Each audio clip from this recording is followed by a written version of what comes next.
Is an editorial cartoon in today's New York Post racist, insensitive, or fair comment? Take a look. The cartoon depicts two police officers shooting a chimp.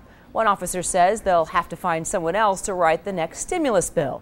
Civil rights activist Al Sharpton has been one of the loudest voices criticizing the cartoon, saying it's troubling given the historic racist attacks of African Americans. We called the New York Post, and this is what its editor says. The cartoon is a clear parody of a current news event, to wit the shooting of a violent chimpanzee in Connecticut. It broadly mocks Washington's efforts to revive the economy. Again, Al Sharpton reveals himself as nothing more than a publicity opportunist. But Al Sharpton isn't the only person questioning the cartoon. A civil rights group in Los Angeles is calling on the Post to apologize.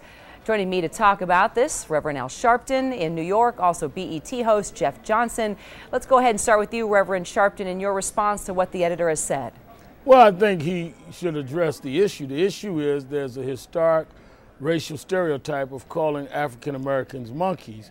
How you have a chimpanzee there as one who personifies the economic stimulus package that clearly is advocated and authored by the president, the first African American president, is clear. He never addressed that. You know, it's interesting to me when I told hip hop artists not to use the N word, H word, B word, I wasn't being an opportunist. When Republicans joined me on education stuff just 2 weeks ago, I was an opportunist. But if I questioned the New York Post, who questioned Jeremiah Wright and others, all of a sudden I'm an opportunist. They should answer the question, because people are very concerned about the racial inference of this cartoon. And you bring up an interesting point about the racial inference. It got us talking this morning. I even looked around to my group in the morning meeting, and in particular African American members of my team, and I said, do you actually remember how that correlation between blacks and monkeys started? And my EP actually found this, and I want to read it to you. It's actually a text,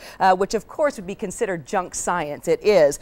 Written back in 1867. It was called The Negro. What is his ethnological status? And this Reverend Buckner Payne of Nashville, Tennessee writes, this is how he breaks it down scientifically, he says. We take up the monkey and trace him through his upward and advancing orders: baboon, orangutan, gorilla, up to the Negro, another noble animal, the noblest of the beast creation. The difference between these higher orders of the monkey and the Negro is very slight and consists mainly in one thing: the Negro can utter sounds that can be imitated, hence he could talk with Adam and Eve, for they could imitate his sounds. Jeff Johnson, I read this to you earlier, and we both just, I think for a moment, were silent. Right.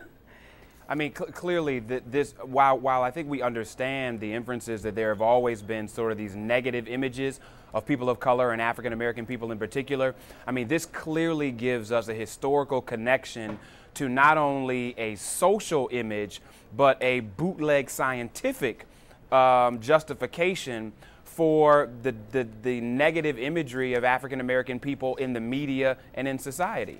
So, Reverend Sharpton, what if the word stimulus would have been taken out of the caption? Would that have been okay to you? Is it stimulus that's taking you to Obama? That word? No, they're rewriting this economic stimulus package, which is a specific act by a specific person that they are now associating as a chimp or a monkey. I mean, there's no other way to interpret it. And if there was, they had every opportunity to do that. Rather than address the issue, they choose to attack those of us that have raised it. And I think that's what I'm saying, Earl Afari Hutchinson in LA is saying, and others, is address the issue. That is what they made Mr. Obama do about his former pastor. That's what they made all of us do about any number of things. So you can't tell everyone you can't use sermon language and other things, but that we can just use parody and use a racial stereotype that you yourself has read has an ugly history. Yeah. All right, a cartoonist, and Jeff, I'm going to get, Jeff, let me just read the statement from the cartoonist, and I want to get you to jump in, Jeff, okay? The cartoonist, Sean Delonis, writes, it's absolutely friggin' ridiculous do you really think I'm saying Obama should be shot? Now, there's been criticism that they're implying that the President of the United States should be shot for the stimulus plan. So he says that's friggin' ridiculous. I didn't see that in the cartoon. The chimpanzee was a major story in the Post. Every paper in New York, except the New York Times, covered the chimpanzee story. It's just ridiculous. It's about the economic stimulus bill, and if you're going to make that about anybody, it would be Pelosi, which it's not. Jeff, go ahead.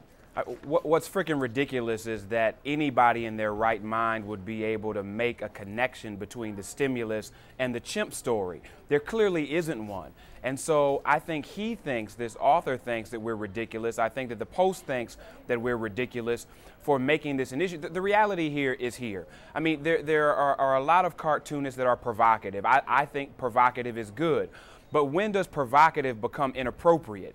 And the Post ultimately has to answer not only for this negative imagery of the President of the United States, we're just not talking about African American people, but a specific reference to the President of the United States, to violence, and to his connection to an animal likeness. I mean, none of this is appropriate on any level. And I think, as Reverend Sharpton has said, this isn't an issue of challenging people's First Amendment rights. This is about what's right and wrong. Reverend, final words. I think also, if you look at the layout of the paper, the page right before the cartoon had a picture they chose of the president signing the stimulus bill. So there's no one that would look at that page and then the cartoon and think of Nancy Pelosi. That's ridiculous. It's insulting. They ought to come clean. We're going to go see them tomorrow. And I hope they will show the same moral strength that Mr. Obama did when he was questioned about his own pastor. You have to have one standard, and everyone has to respect everyone else.